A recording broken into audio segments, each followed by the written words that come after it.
Hey VC, it's Greeno. Time for another update. Got some cool stuff in, pulling stuff off the shelves to listen to, and another video. Just a little bit of everything. So let's kind of jump into it. Last video I think I was talking about the Danny Lilker book. Finished that. On to a new book right now. It's called Odyssey, the definitive examination of music from the Elder. Which is just ridiculous. This is huge for a book like this. I mean, I saw this, I got it on Amazon. Wasn't very expensive. And I was like, are you kidding me? Somebody wrote a massive book on the Elder. Which is basically the black sheep of the Kiss discography, pretty much.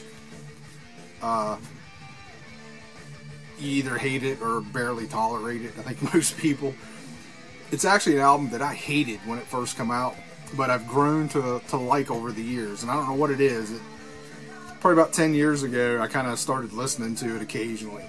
I pull it out, every 6-8 months, give it a spin, and like every time I spin that record, it gets a little better. If you can kind of forget that it's Kiss, I don't know. It's not bad. And this is actually, I kind of got this, it's just freaking goofy to begin with, but it's actually been pretty good so far. I'm not real far into it, about 40 pages, but I'm actually digging this, surprisingly. And like I say, I've grown to like the album, so if you still hate the album, you're probably not going to be much into this, but if you, want to give it a shot, it's definitely worth it. And for all the crazy Kiss guys out there, there's probably definitely something to check out. All the guys that are doing the podcast now, Eli and everybody. Alright, let's jump into the vinyl. What's playing in the background? Brand new from Action, Back in Time. Canadian new wave traditional heavy metal band. This is their second full length. They had an EP, and then one full length, and now this one just come out on CD a couple months back, but finally just come out at the end of November on vinyl. And actually, I'm not sure what the deal is, but Jason Decay from Cauldron right here is with them on this album. I don't know if he's a full-time member or just helping them out where they lost a member or something, but cool Cauldron connection. Another Canadian new wave traditional heavy metal band. This is really cool. A couple songs with like extremely high vocals, like maybe reaching a little too far for what the guy can do. But other than that, it's a really strong album. Really digging this. And even those songs, after a couple spins, it's like, okay, just what they are. But highly recommended. Really dig this band. Basically going to do pretty much metal up front here and then a bunch of stuff at the end. Except for a couple things. I kind of had an idea to do a video of like inspirational spins of watching VC videos and people talking about stuff. It causes me to pull stuff off the shelf and trying to keep those together and make one big video. It's not going to happen. I would like to do it that way, but whatever. Throw a couple in here. And actually all these are from Grown Man Record Night. Which, by the way, if you're not checking out Grown Man Record Night, it's live on Friday nights. Crap, can't remember the... whatever. They post the videos later, on Saturday, Sunday. Usually like an hour and 20 minutes long, and they're fantastic. Just a bunch of guys hanging out every Friday night, listening to records, spinning records, drinking beer, getting goofy, getting drunk, filming videos. So, but anyways, check out Grown Man Record Night if you haven't before. But Mikey Bananas received some VCLT of a Tad record reissue, and it got me thinking, man. It's like, man, I haven't listened to Tad forever. So I pulled out a couple that I have, and man, I can't remember the name of this. God's Balls. Sorry. But I've had this for a while, and this is an original Sub Pop pressing. And to be honest, during the grunge years, I wasn't a big Tad fan. I don't know why. They were just one of the lesser bands to me, you know. Mudhoney was the band I loved the most. Early Nirvana, you know, just the typical crap. But, wow, spinning this now, this sounds fantastic. It's like, what the hell was I thinking? You know, maybe there's enough time in between now. And it's some grunge that I really didn't listen to a lot. So it kind of sounds a little fresh to me. That's the full length. And then 12-inch single, Jack Pepsi.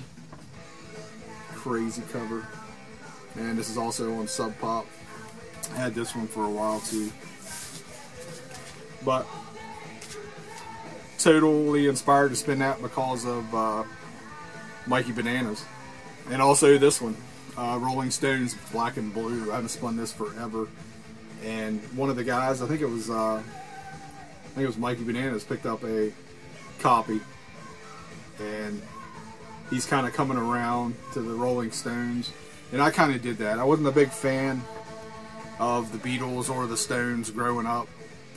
But I came around to the Stones in like the late 90s probably in a big way. And completely loved that late 60s through the 70s Stones stuff. I've never come around on the Beatles. Still don't like the Beatles, but that's neither here nor there. But it was cool to see Mikey Bananas coming around and checking them out. Okay, some newer stuff's come in. These are reissues. And killer band. I've had these on CD for a while.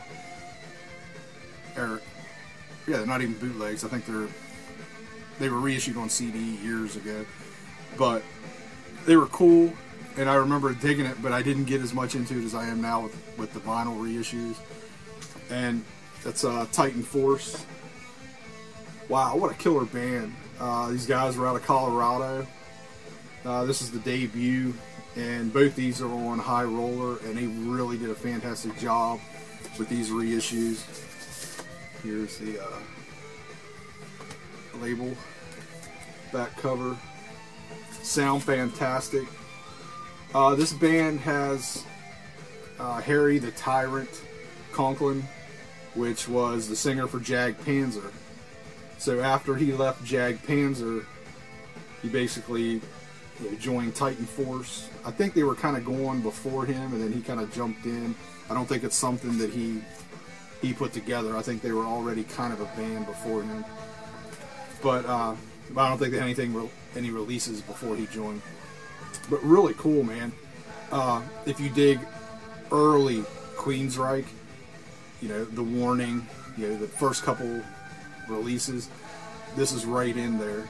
And these come out late 80s, early 90, 91, somewhere in there. And like I said, this is the debut.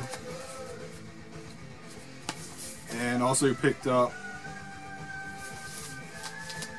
the second album High Roller released. It's Winner Loser. Cool cover. And again, just very cool. This one especially, I'm really digging this album.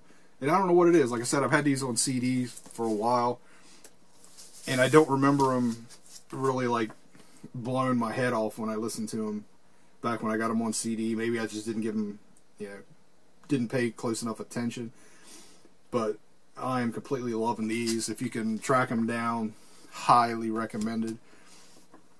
And I don't know, 6-8 months ago I ordered this, and I still haven't spun this yet, but it's close to being on the turntable very soon because of these other albums. And it's Titan Force for the Titan. And this was like kind of leftover demo stuff and all that. Demos from 85 and 87 and 1990. And this was on Skull Records. It was limited to 500. And I'm not sure, because like I said, I haven't dove into this one yet. It's a 2 LP set. And I'm not sure, but I don't think the Tyrant is on all of these demos. I'm sure he'll be on that one from the 1990. But But again, I just haven't got around to this yet. But it's very close now after getting the other 2 reissues. Okay, next up, record's been shown probably by everybody by now. And I haven't really even thought hard about what I'm going to say about this record, so I'm just going to go for it. And that's the new Metallica, Hardwired to Self-Destruct. I just have the regular black vinyl, nothing special. First off, what a stupid fucking cover. Are you kidding me? It's just dumb. I don't like this cover at all. As far as the album goes, I've heard a few people already say this. It starts out strong, and it just peters out by the time you get to the end. And that's pretty much my review of it.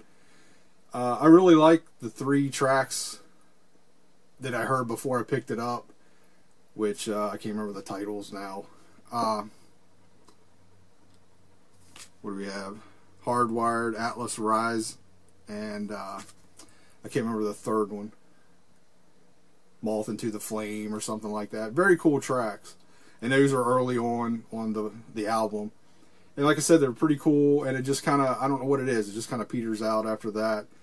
It kind of gets back into that load, reload by the end of the album to me. And kind of what my take on it is, there's some very cool riffs on here that could work very well in a thrash sounding record, but they don't have that sound anymore. They have, the guitar tone is more of a hard rock, radio friendly guitar sound. They don't have that early, thrash sound they used to have. The riffs are there, it's just a different sound, and that's cool. I mean, whatever, they've moved on, and I think I'm to the point now, I'm moving on. This will be the last new Metallica I buy, and that's not said in a bitter way. It's just, I'm done. I've tried to keep up with them, and it just doesn't click. And that's cool, everybody, you can't expect them to put out the same album every time, I guess, but whatever. And again, I cannot tell you how much I hate this cover, how just dumb I think it is. I don't know what they're thinking here. But evidently it did well, and more power to them. An album I got the same week as I picked up the Metallica, and quite honestly, this album blows the Metallica album away, I think. And it's the new High Spirits, Motivator. This band gets better with every release. What's this? The second full length. Then they had the EP. I believe that's what they had. But just killer. They kind of have a new wave, a British heavy metal sound, kinda. But they've put their own spin on it big time, and they definitely have. The vocals are very distinctive. He has his own sound. And again, and this is another High Roller release. Very, very highly recommended. Check this band out. Check this album out. And like I said, it's like every album, they just keep getting better. And this one blew me away. Just very, very good.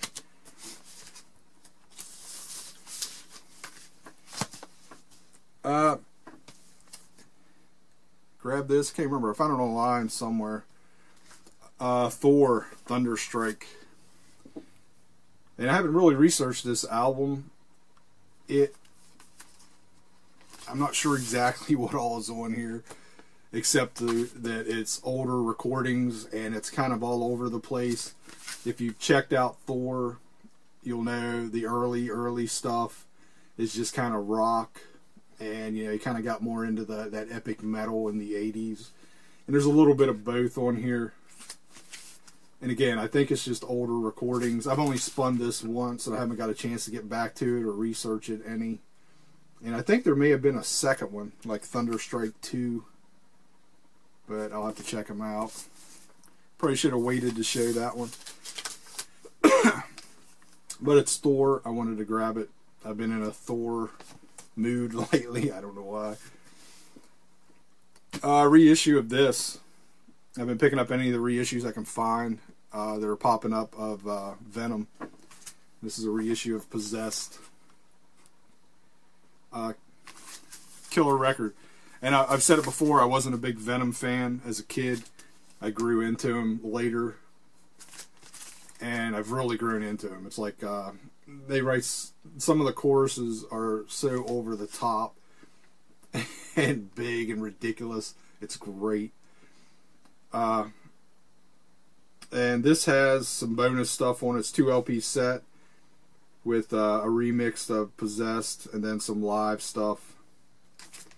So just a few extra tracks. And this is on Back on Black from just a few years back. Or no, this is brand new, 2016. They had reissued some other ones like over the last couple years, I believe. But I've been picking them up as they pop up, and they're doing a great job. This one's on red vinyl. And I have a copy of this, an original pressing, but it's pretty beat. Actually got it from a friend. He was getting rid of some albums and gave them to me. So it was good to get a nice new pressing. Sounds better. Not that I'll get rid of the old beat one, because it's been through the wars, so it deserves to stay in the collection. But and this cover scared the piss out of me in the 80s as a kid, flipping through the bins. Anytime I come across Venom stuff, it was like, I don't know, man, that looks too much for me. And I just, for some reason, this one got me the most. It was like, nah, not for me. But it's for me now. I totally dig it. Also got a reissue of Motorhead recorded live in 1978. What's Wordsworth? And I think this is on Back on Black also. So this is kind of early. Recorded live at the Roundhouse, February 18th, 1978, as Iron Fist and the Hordes from Hell. No overdubs whatsoever. So this is a straight live recording from that era. And it's a, it was a regular release back in the day, not a boot or anything. Definitely, definitely early on, you can tell it's very cool, but not full-on Motorhead yet, I guess. But I don't say that in a negative way. Definitely worth checking out.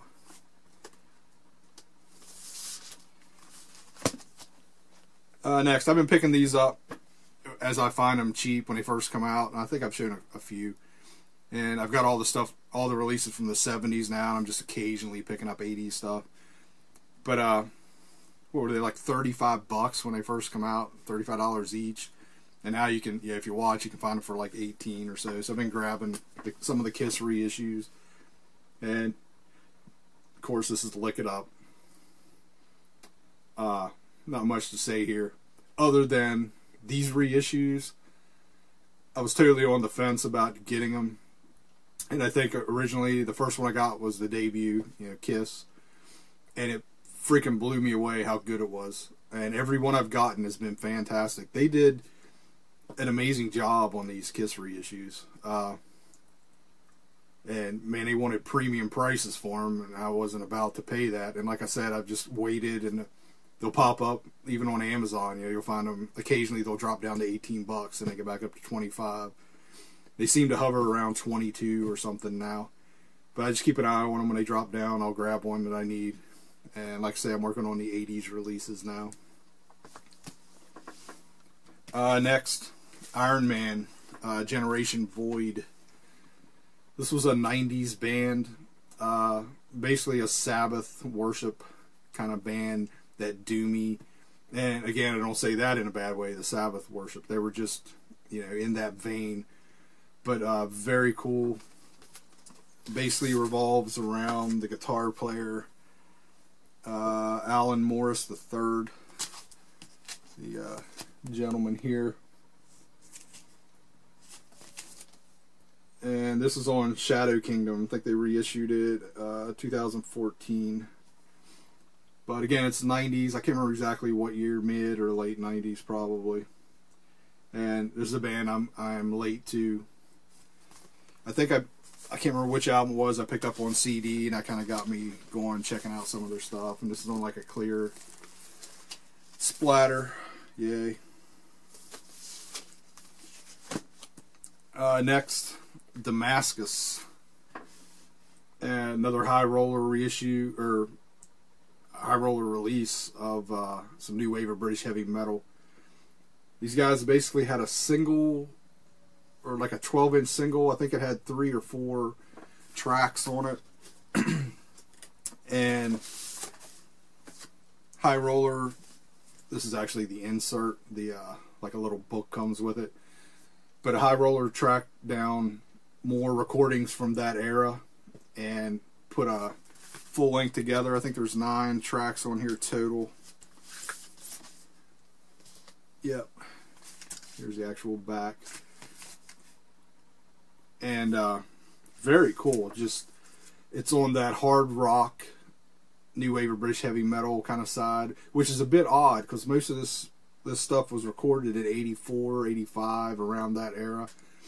So this is the tail end of new wave of British heavy metal, but they definitely have a 70s influence on them. And you know, like I say, I don't know if they were together from the late 70s or what, and maybe they just didn't record until 84. But you know, this isn't Maiden or Saxon or anything like that. This is just kind of hard rock metal from the new wave of British heavy metal. And very cool. I mean, if you've checked out any of the other stuff like Goldmine, Urchin, who Corey just showed, which was Adrian Smith's band before Iron Maiden, you know, they're definitely on the hard rock side, more so than even, you know, this. But this kind of fits right in there. It's that hard rock metal. So, very cool. And Damascus, I think, was the last name for the singer. They used his name for the band. Had this for a while. Just pulled it out to play. Demona, Metal Through the Time. Is that right? Yeah. Cool speed metal band from Chile, if I remember correctly. Female singer.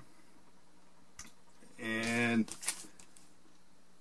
it just sounds like 83 or something, you know, early speed metal, early 80s speed metal with a female singer. And I dig the shirts. She's wearing an Exhumer shirt. The other guy's got an old Warrant shirt. Not the hair metal Warrant. The Warrant from Germany, I think. But cool band. I think this was the debut, I think, and then they have one more full length after this.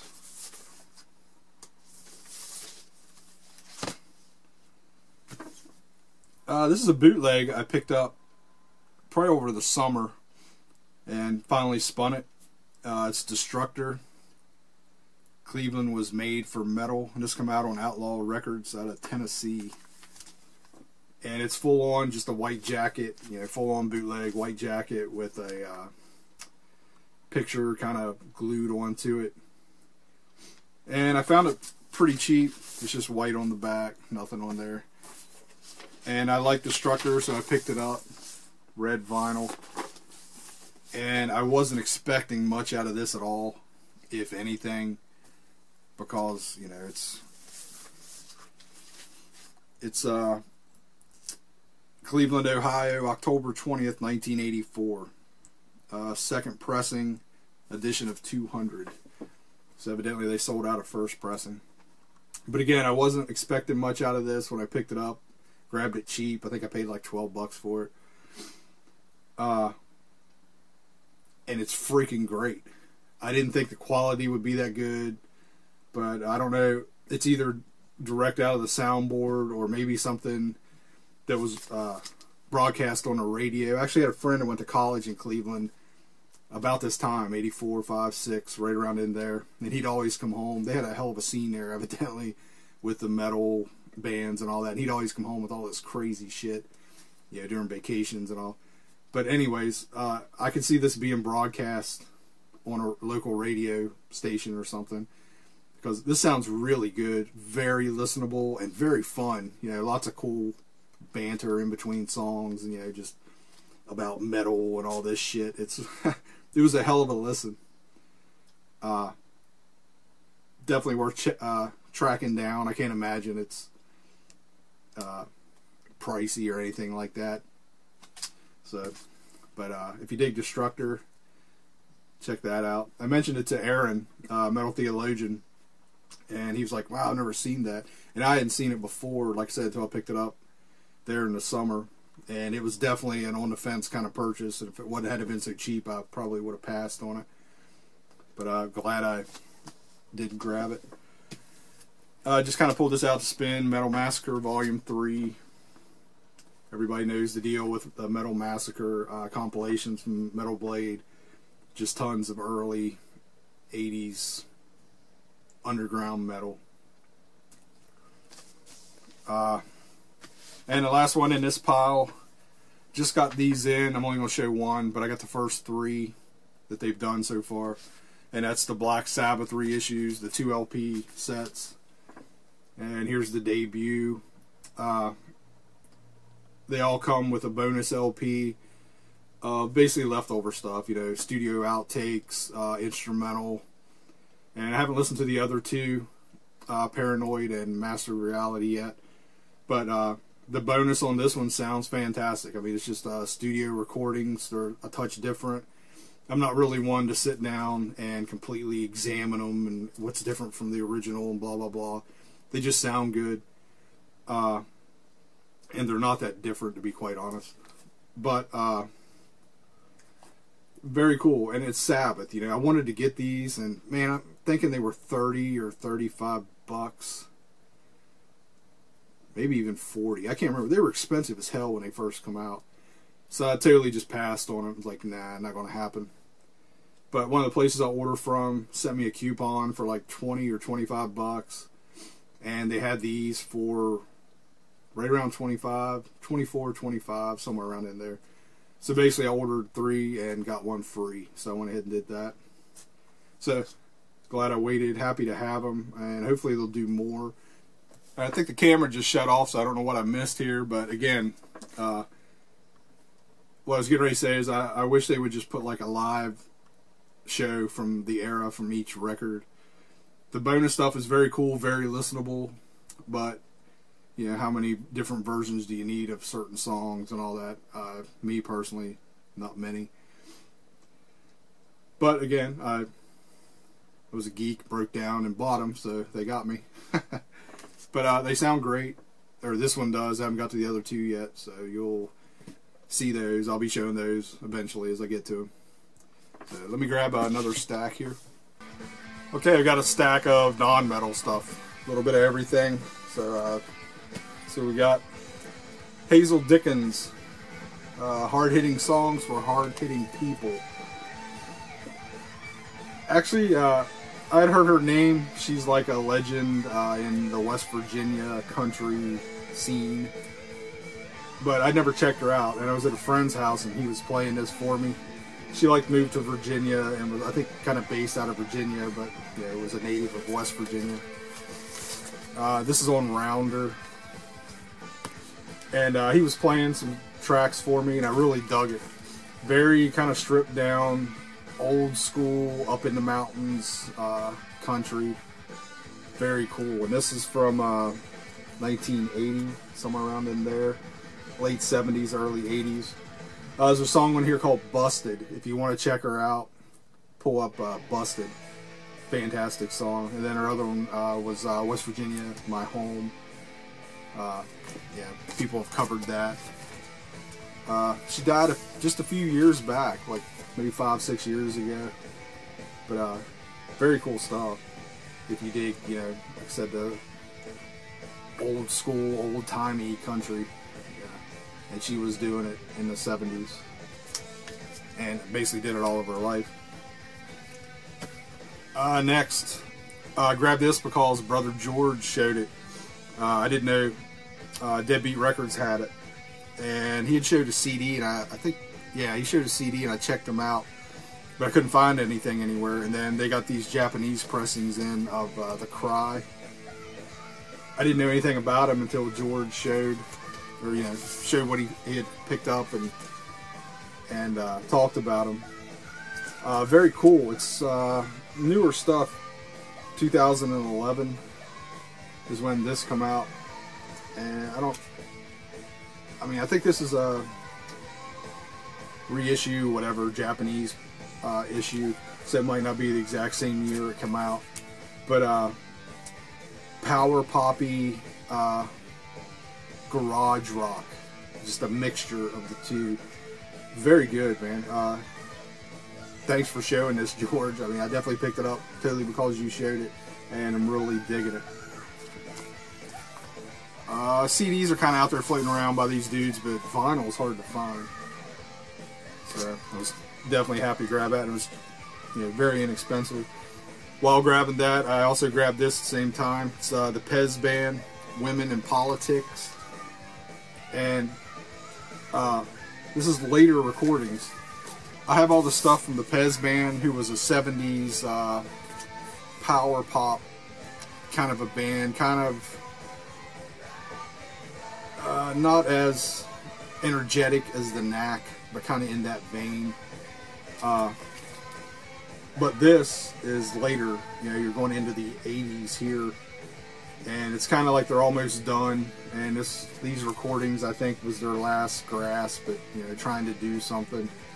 And they definitely have a more energetic sound on here. Very good. There's only 4 tracks. This came out in 2015. Again, it's 80s, early 80s recordings. And if you never checked out the Pez Band, they're definitely worth checking out. They were out of Chicago, if I remember correctly. Very cool band. And this is really good. I really dug this. George, if you didn't check this out, you may want to. I'm sure you know who they are.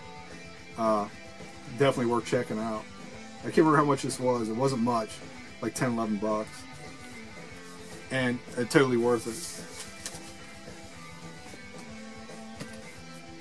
it. I've talked about how in the 90s I kind of got into the alt country scene when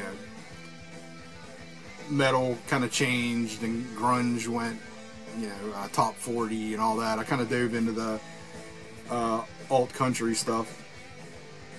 This is a band that basically kind of kicked it off. Everybody references this band as an influence from that era, but for some reason I kind of overlooked them at the time. I don't know, they were cool, and I liked the 2 bands that come out of this band was Wilco and Sunvolt.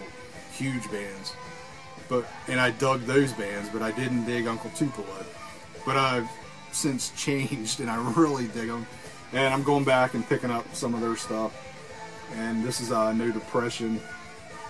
Fantastic band. Country rock with, I don't know, punk influences, whatever you want to say. They're out of the Chicago area, I believe. But I don't know, and I don't know enough really to talk about them other than to say, how everybody knows how important they were for that scene. If you don't, check them out, do a little research. Very cool band. There's Jeff Tweedy and Jay Farrar, I think was his name. Tweedy went on to Wilco, and the other dude went on to Sunvolt, who kind of, I think everybody thought Sunvolt was going to be the bigger of the 2 bands, and they kind of put out some cool stuff and then just petered out. And Wilco's still going today. Very different today than what they started out. But the Uncle Tupelo stuff is kind of where it all started. That whole, they even refer to it as the No Depression scene, which is right from this album. So there was even a magazine that covered the alt country scene of the 90s called No Depression. It was just totally, these guys were the forefathers, I guess, of that scene. Next, Soundgarden Ultra Mega OK. Trying to finish up the early Soundgarden stuff for the collection. Again, I love the early Soundgarden stuff up to Bad Motorfinger, I guess, and then I'm kind of done. Yeah. Love the early Soundgarden stuff. And again, once, you know, the whole, whatever you want to call it, grunge, whatever, went top 40 is when I kind of jumped ship. This picked up back over the summer, but I have 2 or 3 other records. I don't want to say by this band, but kind of compilations of this band. They were out of Texas, if I remember right. It's the Nerve Breakers. This is called Hijack the Radio. And they were a punk band in the 70s out of Texas. And to be honest, I don't... You know, there's a lot of cool recordings I have by these dudes, but I don't know if they actually released an actual album. I'd have to research it, and I haven't went that deep into it. But I do know anytime I see anything, yeah, that somebody's reissued recordings from this band, I grab it because they're fan-freaking-tastic. I really dig this band. You know, digging back into the old 70s punk stuff, which is the punk I like. This is one of the bands I've discovered that I really freaking dig.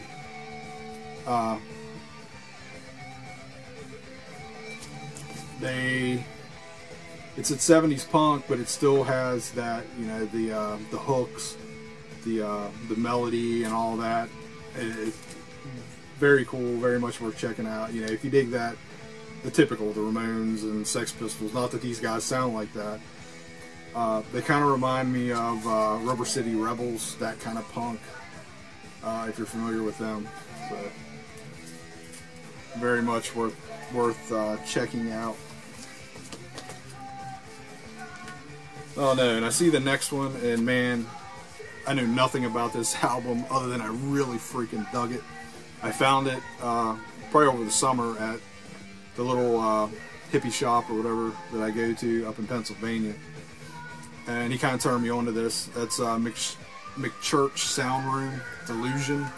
It's a killer cover, of course.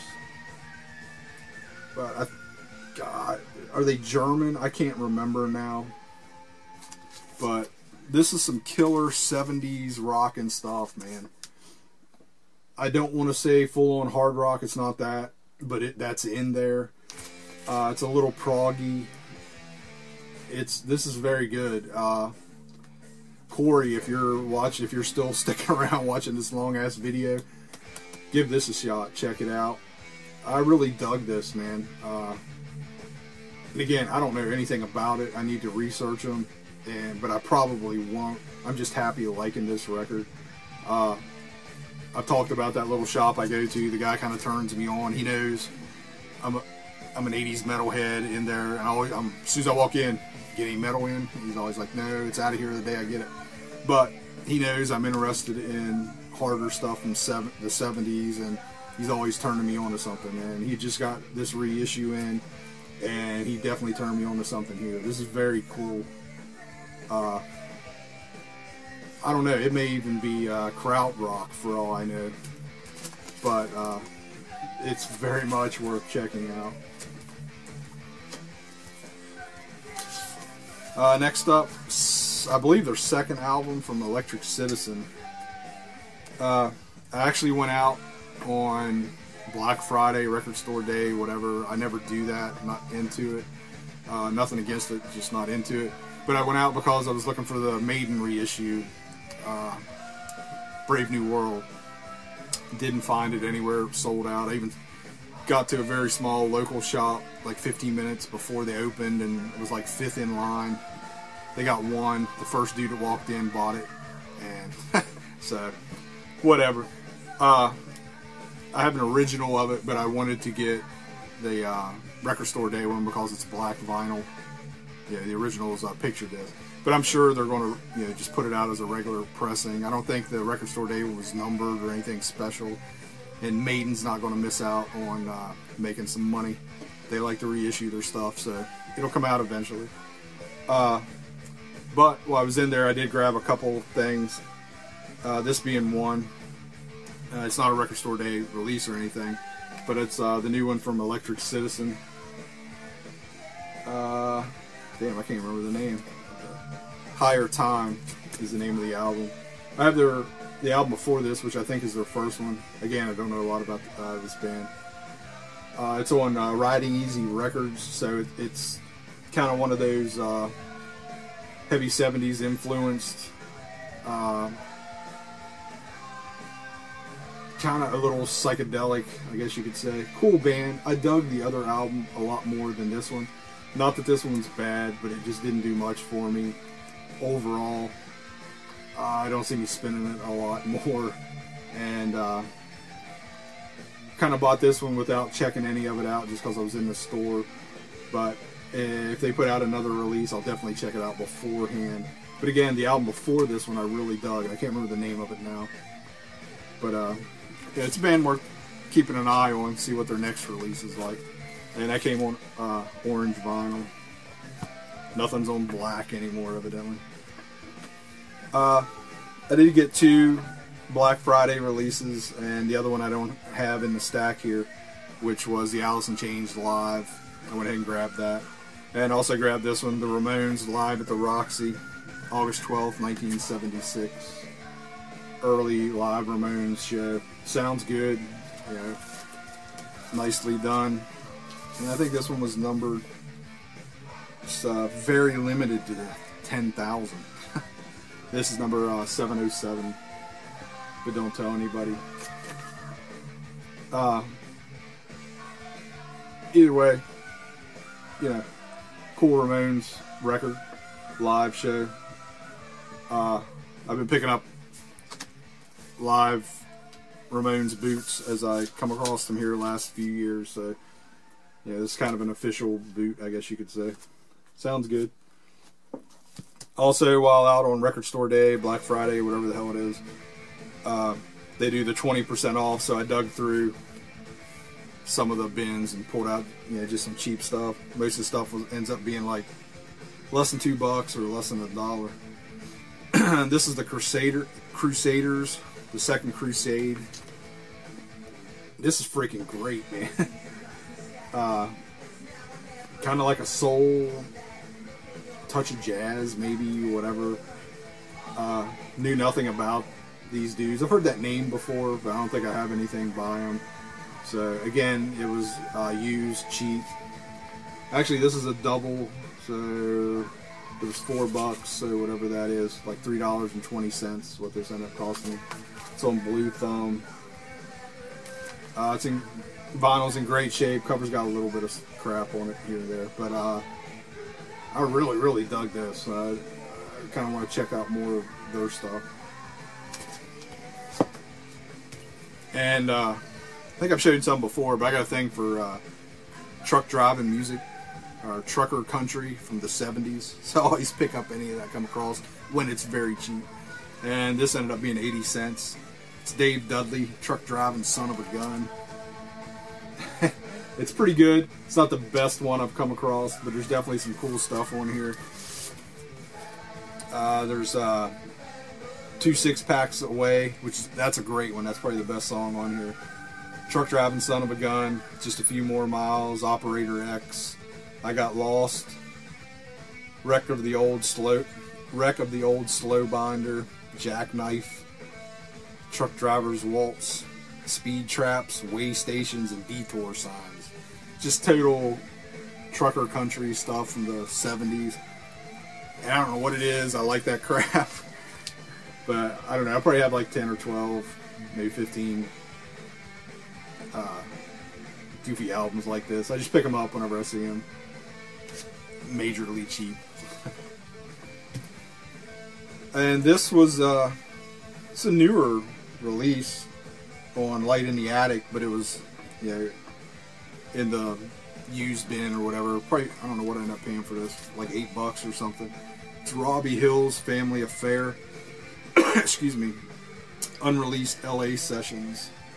And again, I don't know much about this, but it's you know, early 70s soul.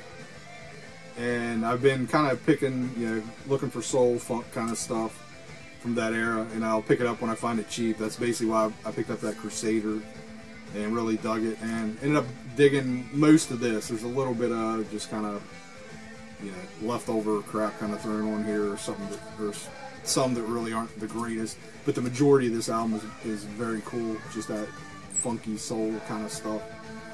It's a Grown Man Record Night kind of record.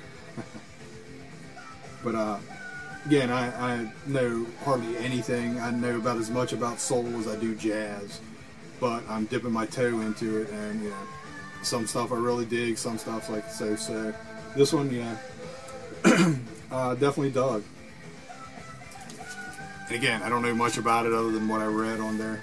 And I grabbed this. It was an upgrade. I already had a copy. It was kind of beat up, but it's Soulfinger by Bar-Kays, and this is on the Volt. Actually, I think the one I have was a what the hell was it? It might have been even a reissue that I picked up used. That was kind of beat up. It had noise or whatever. But this one's like perfect. Sounds great, and I believe it's an original pressing. Either way, it's better than the one I had, so happy with this. And again, that was another cheap one. That was probably $2 or $3, something like that, if I remember right. And there's more of those. I just haven't listened to them, so they'll filter through at some point. Again, we have another long video here. Hope everybody's doing great in the VC. I just spent about an hour and a half watching videos, getting caught up. I'm definitely watching everyone's videos again on the TV, not leaving comments like an asshole. Sorry. Love everybody's videos. That's about it. So we'll end it here and see you in another couple weeks with another video. Later, VC.